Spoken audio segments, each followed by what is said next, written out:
એલા સવા ગધડીનું આજ હવાનું માથું દુખે હોય એલા. મારું દુખે આલે પેલા તું મારો ભાઈ હે ને માવો ખાઈ લે પછી તું મને કે તારું માથે દુખાવો સીધો ગાયબ થઈ જાય અને દવાના પૈસા બચી જાય. એલા ભાઈ એ હું માવો નહીં જ ખાતો એલા. ભાઈ તું માવા ખાવા માંડ ને માવાના ફાયદા તને પેલો ઈ કહું કે હે ને તો પેલો તારે દવાનો ખર્ચો બચી જાય માથું દુખે એટલે.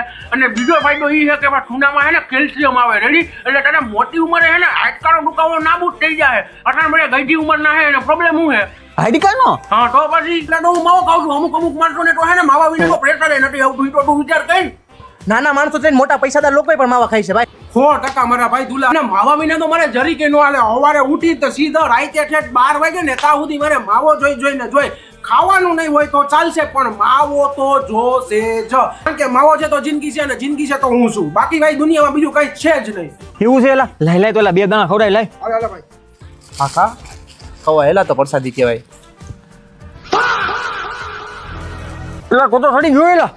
એ માથું દુખતું બંધ થઈ ગયું એલા. એલા ચમત્કાર થઈ ગયો. ઓ Savabhai thank you Savabhai. Thank you Savabhai, માથું દુખતું બંધ થઈ ગયું મારું.